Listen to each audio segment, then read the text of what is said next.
For the vision is yet for an appointed time, but at the end it shall speak and not lie.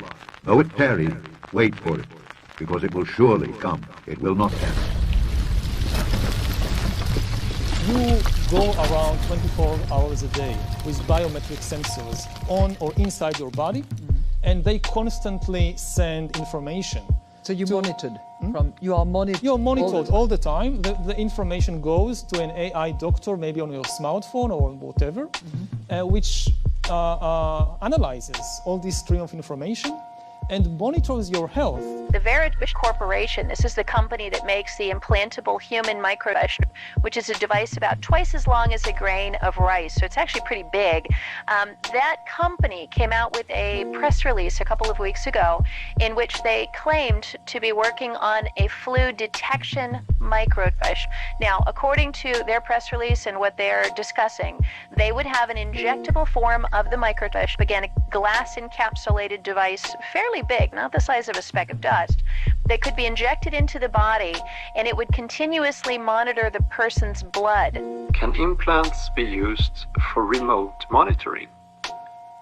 Yeah, that's exactly the point of disruptive implants. For example, healthcare administrators or private physicians or artificial systems, for that sake, to monitor people's health wherever they are and at any time. It's a sensor. This tiny green thing in there? That tiny green thing in there, you put it underneath your skin, and what that tells you is that there are chemical reactions going on inside the body, and that signal means you're going to have symptoms tomorrow. Wow. There's an actual transmitter in that? Yeah, it's like a check engine light. Check this sailor out before he infects other people. That's right.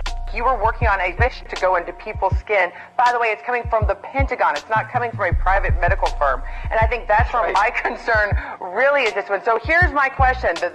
Look into your future crystal ball, as I've so often asked you, Ben.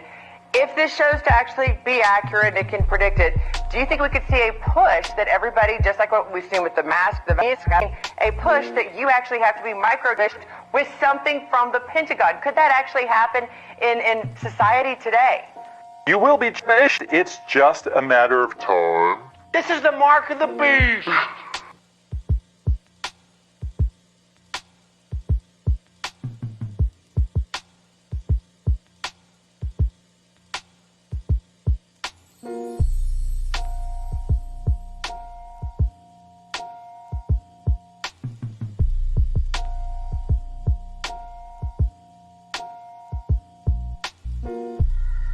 Second strategic movement. While the economic crisis is still ongoing, the health crisis will be created. An epidemic will be triggered to accelerate control over the population.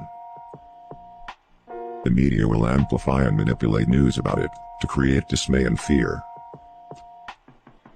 Demonstrations will be prohibited, under the pretext to help spread the epidemic.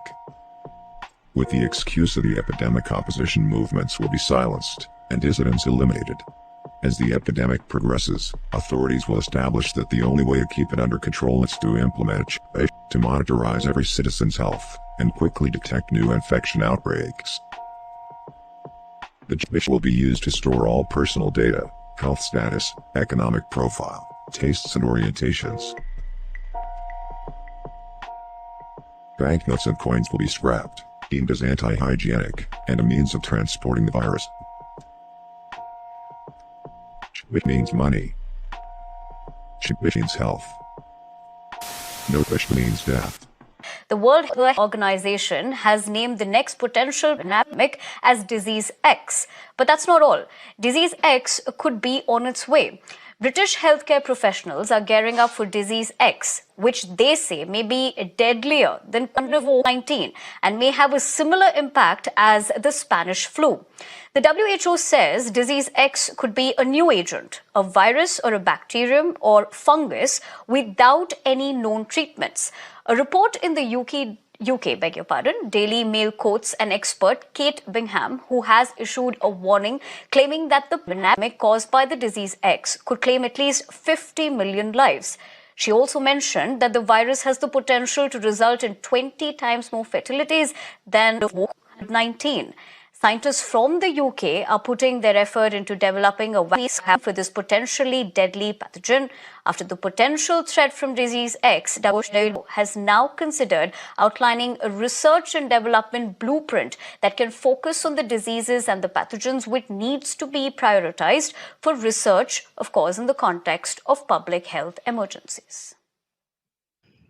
We'll have to prepare for the next one. That, I'd say is will get attention this time. Mm-hmm.